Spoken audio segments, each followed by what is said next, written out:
ਵੀ ਮੈਨੂੰ ਮੈਂ ਗਿਆ ਦਰਬਾਰ ਸਾਹਿਬ 3-4 ਵਰੇ ਪਹਿਲਾਂ, ਉੱਥੇ ਜਿਹੜਾ ਆਫੀਸ਼ੀਅਲ ਇੰਚਾਰਜ ਸਨ ਉਹਨਾਂ ਨੂੰ ਇਸ ਹਕੀਕਤ ਦਾ ਇਲਮ ਨਹੀਂ ਸੀ ਕਿ ਗੁਰੂ ਆਪਣਾ ਮੀਆਂ ਮੀਰ ਸਾਹਿਬ ਨੇ ਰੱਖੀ ਸੀ ਬੁਨਿਆਦ, ਉਹਦੀ ਨੀਂਹ ਰੱਖੀ ਸੀ। ਅਤੇ ਅਗਰ ਉੱਥੇ ਇੱਕ ਛੋਟੀ ਜਿਹੀ ਫੱਟੀ ਲੱਗ ਜਾਏ ਕਿ ਕਿਹਨੇ ਉਹਦੀ ਬੁਨਿਆਦ ਰੱਖੀ ਸੀ ਜਾਂ ਨਹੀਂ ਰੱਖੀ ਸੀ।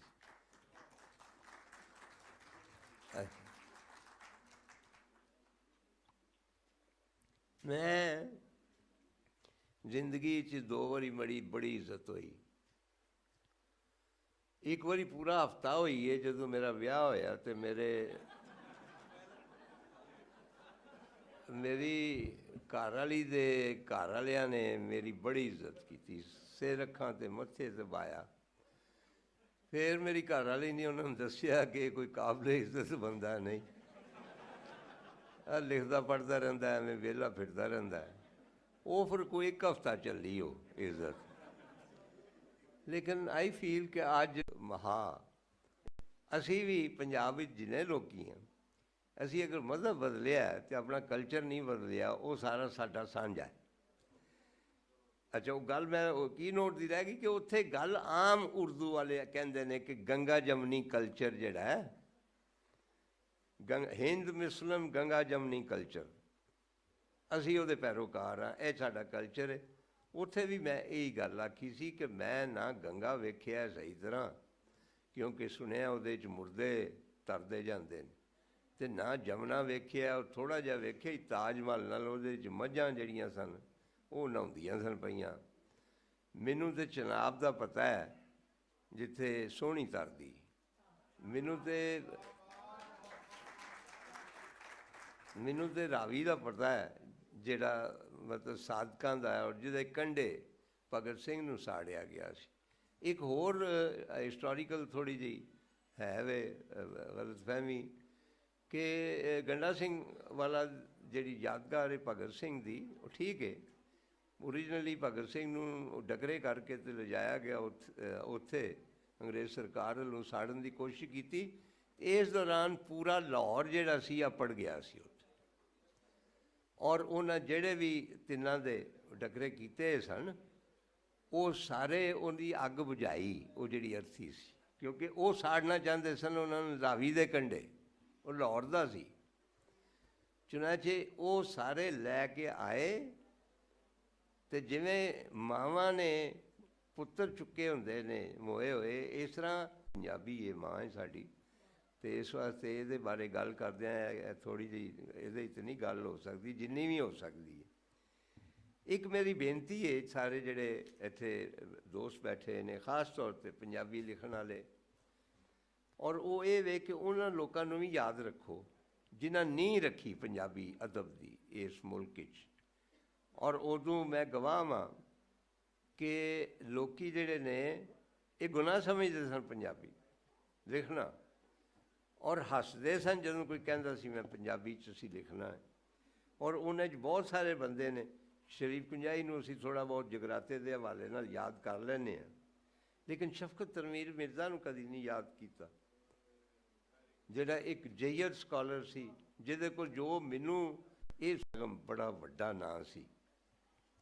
ਆਸਿਫ ਖਾਨ ਸਾਹਿਬ ਪੰਜਾਬੀ ਅਦਬੀ ਬੋਰਡ ਵਾਲੇ, ਕਿੰਨਾ ਵੱਡਾ ਕੰਮ ਕੀਤਾ ਉਹਨਾਂ। ਮੈਂ ਸਿਰਫ ਇਸ ਵਾਸਤੇ ਰਿਮਾਈਂਡ ਕਰ ਰਿਹਾ ਕਿ ਇਹ ਲੋਕ ਜਿਹੜੇ ਮੋਹਨ ਸਿੰਘ ਨੇ ਸਾਵੇ ਪੱਤਰ ਵਾਲੇ, ਉਹਨਾਂ ਨੂੰ ਘੱਟ ਯਾਦ ਕੀਤਾ। ਅਮਰਤਾ ਪ੍ਰੀਤਮ ਦਾ ਖੈਰ ਫੈਸ਼ਨ ਨੇ, ਉਹਨੂੰ ਯਾਦ ਅਸੀਂ ਕਰ ਹੀ ਲੈਂਦੇ ਹਾਂ। ਅੱਛਾ, ਅਨਵਰ ਅਲੀ ਨੇ ਕਾਲੀਆਂ ਇੱਟਾਂ ਕਾਲੇ ਰੋਡ ਵਾਲੇ, ਨੰਨਾ। ਅੱਛਾ, ਕਿਸੇ ਕੋ ਪਤਾ ਨਹੀਂ ਕਿਉਂ ਸੂਫੀ ਤਬਸਮ ਜਿਹਾ ਬੰਦਾ ਯਾਰ, ਅਹਿਮਦ ਰਾਈ ਨੂੰ, ਤਰਿੰਜਨ ਨੂੰ ਭੁੱਲੇ ਨੇ ਲੋਕ, ਇਹ ਨਹੀਂ ਰੱਖਣ ਵਾਲੇ ਨੇ ਸਾਰੇ। ਨਵਾਜ਼ ਸੀ ਮੇਰਾ ਦੋਸਤ, ਸ਼ਾਮ ਰੰਗੀ ਕੁੜੀ, ਡਰਾਮੇ ਏਡੇ ਏਡੇ ਸੋਹਣੇ ਲਿਖਦਾ ਸੀ ਕਿ ਮੈਂ ਬਿਆਨ ਨਹੀਂ ਕਰ ਸਕਦਾ, ਉਹਦਾ ਕਿਧਰੇ ਨਹੀਂ ਹਵਾਲਾ ਹੁੰਦਾ। ਇਹ ਅਹਿਮਦ ਸਲੀਮ ਹੁਣ ਹੋਇਆ ਕੱਲ੍ਹ ਪਰਸੋਂ, ਉਹਨੇ ਜਿੰਨਾ ਕੀਤਾ। ਹਨੀਫ ਬਾਵਾ ਦਾ ਮੈਨੂੰ ਨਹੀਂ ਪਤਾ, ਨਸਰੀਨ ਅੰਜਮ ਪੱਟੀ ਹੈ, ਮਨੂ ਬਾਈ। ਮਤਲਬ ਹੈ ਕਿ ਇੰਨੀ ਲੰਮੀ ਲਿਸਟ ਕੋਈ, ਉਹ ਮੈਂ ਕਿਸੇ ਦਾ ਅਹਿਸਾਨ ਨਹੀਂ ਕੀਤਾ, ਮੈਂ ਆਪਣੇ ਵਾਸਤੇ ਕੀਤਾ, ਆਪਣੀ ਮਾਂ 'ਤੇ ਕੀਤਾ। ਉਹ ਸ਼ਾਇਦ ਨਿਆਣੇ ਸਨ ਉਦੋਂ, ਅੰਗੂਠਾ ਚੂਸਦੇ ਸਨ ਜਦੋਂ ਪਖੇਰੂ ਛਪਿਆ, ਅਤੇ ਇਸ ਵਾਸਤੇ ਉਹਨਾਂ ਨੂੰ ਨਹੀਂ ਪਤਾ, ਮੈਂ ਉਹਨਾਂ ਦਾ ਕਸੂਰ ਨਹੀਂ। ਔਰ ਪਖੇਰੂ ਜਿਹੜਾ ਹੈ ਲੰਮੀ ਨਹੀਂ ਗੱਲ ਕਰਦਾ। ਡਾਕਟਰ ਕਰਨੈਲ ਸਿੰਘ ਥਿੰਦ ਬੜੇ ਮਹਾਨ ਮੁਹੱਕਕ ਸੱਚ, ਗੁਰੂ ਨਾਨਕ ਦੇਵ ਯੂਨੀਵਰਸਿਟੀ ਦੇ ਹੈਡ ਆਫ ਡਿਪਾਰਟਮੈਂਟ ਸਨ ਪੰਜਾਬੀ ਦੇ, ਔਰ ਨਾ ਸਿਰਫ ਬੁੱਲੇ ਸ਼ਾਹ ਬਲਕਿ ਸ਼ਾਹ ਹੁਸੈਨ ਉੱਤੇ ਵੀ ਅਥਾਰਟੀ ਸਨ। ਡਾਕਟਰ ਕਰਨੈਲ ਸਿੰਘ ਥਿੰਦ।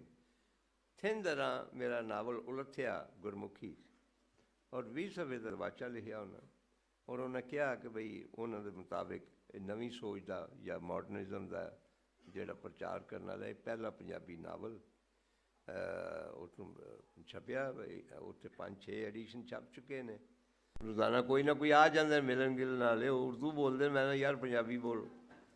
ਕਹਿੰਦੇ ਸਰ वो आप अपना नावलों में तो उर्दू बड़ी ज़बरदस्त लिखते हैं, पंजाबी अपना टीवी पर भी बड़ी उर्दू अच्छी बोलते हैं, तो यहाँ क्यों नहीं?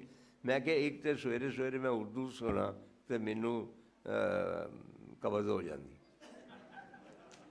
दूजा ये वे ठीक है मैं उर्दू बोलना, लेकिन वो मैनू पैसे मिलते जे, तुसी पैसे दिओ तो मैं उर्दू बोल सकना, मुफ्त ही सिर्फ पंजाबी बोल सकता। ਤੇ